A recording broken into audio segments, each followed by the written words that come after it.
хүн болгон адилгүй хөлөг болгон жороогүй гэдэг үг байдаг шүү дээ, тий. Тэрнтэй яг адилхан бид нар ингээд анзаарч байхад бүгдээрээ яг адилхан ерөөсө хизээж байдаггүй.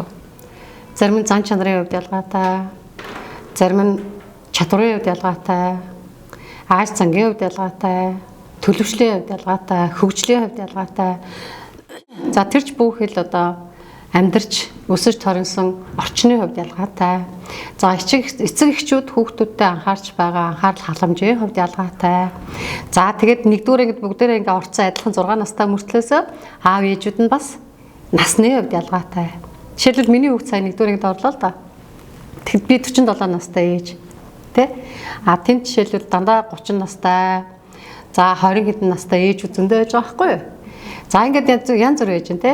За тэгээд тэрнээс гадна нөгөө хүүхдүүд чинь зарим нь айлын том, зарим нь айлын дунд, зарим нь айлын отхон хүүхэд, зарим нь айлын ганц хүүхэд байж байгаа жишээ нь.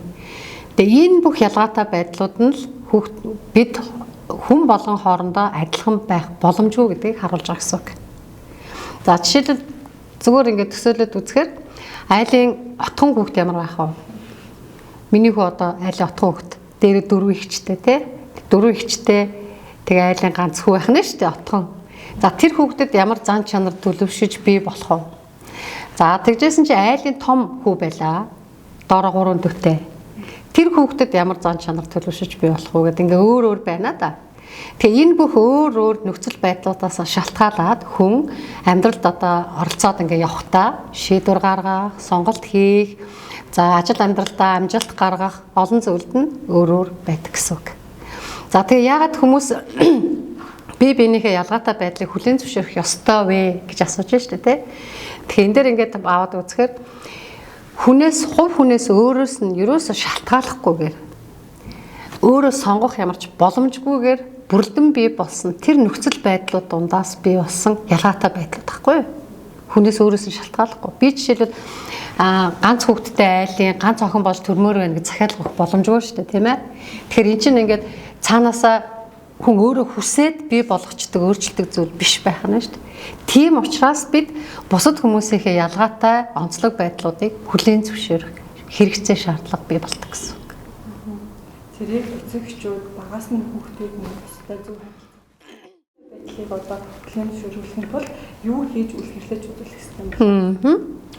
За хүний ялгаатай байдлыг хүлээн зөвшөөрөхөд эцэг эхчүүдийн одоо мэдлэг, боловсрол, оролцоо маш чухал. Тэрнээс гадна энэ бүр цаашдаа боловсролын систем болоод нийгэмд үйлчилж байгаа хууль тогтоомжуудад ч гэсэн тусгагдах хэрэгтэй байдаг. Тий. Жишээлбэл нэгдүгээр ангид орж иж байгаа бяцхан хүүхдүүд бие биенийгээ өөр байгаа гэдгийг хүлээн зөвшөөрнө гэдэг нь тэр хүүхдүүдэд эцэг их орчин ямар нөлөө үзүүлсэн бэ гэдгээс шууд шалтгаална шүү дээ, тий. Жишээ нь би Америкийн нэгдсэн улсад 2017 онд ингээд сар гарan байх хугацаанд нэг тэр бага ангийн хүүхдүүдийн сургуулиар ингээд зочлоод нэлээд олон удаа ингэж очиж байсан.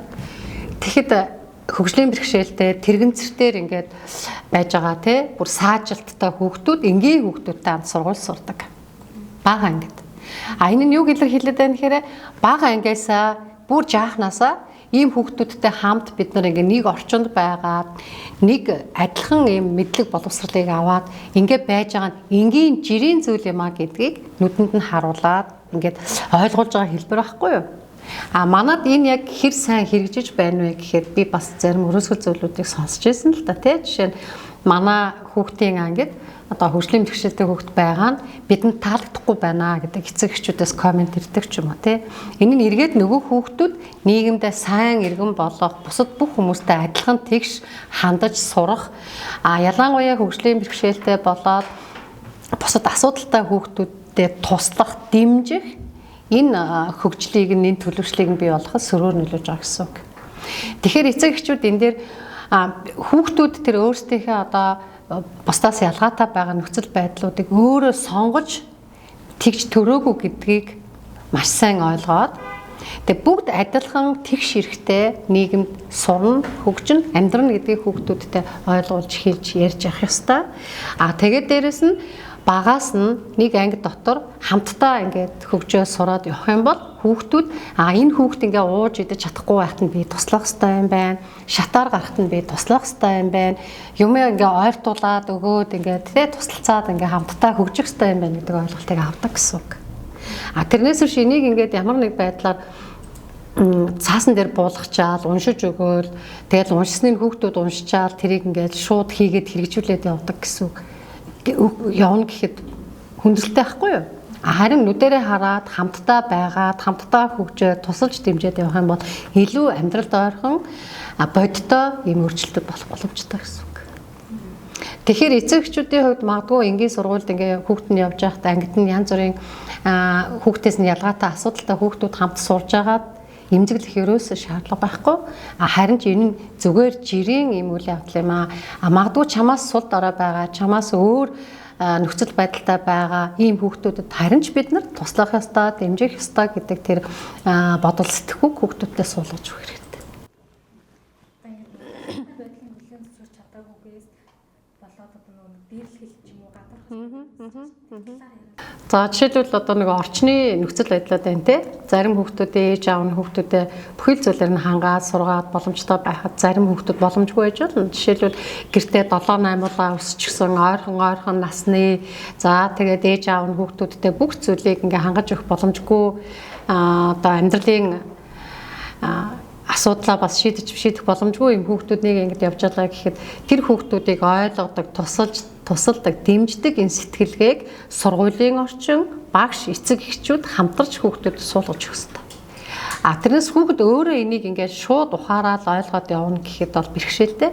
Энийг заавал томчуудын тусламжтайгаар, багш, эцэг эхчүүдийнхээ тусламжтайгаар одоо өөртөө бий болгодог юм ойлголт ухагтун гэж ойлгож байна. Тэрнээс нөгөө хүүхдээ жишээлбэл одоо ангийнхаа сул дорой те боломжгүй хүүхдүүд дээрлэхүү хандаж байгаа энэ хандлагыг нь хаанаас бий болчихваа гэд бид нар ингээ хайгаа сураад ингээд үзэх юм бол эцэг их нь хэлж ойлгуулж байгаагүй аль эсвэл яг тийм нөхцөл байдлыг боддоор ингэж харж байгаагүй ийм зүйл байдаг гэдгийг мэддэггүй байх боломжтой байхгүй юу? Тэгэхээр энийг насанд хүрсэн хүмүүс өөрсдийнхөө одоо ёс зүй төлөвшлөөрөө тэгээд нийгэмд хандах хандлагаараа энэ нийгмийн нэг бүтээгдэхүүнийг эс ширхэг гэдгээ ойлгож байгаа тэр ойлголт тогтоонуудаараа л хүүхдүүдтэй нөлөөллийг үзүүлэх хэрэгтэй.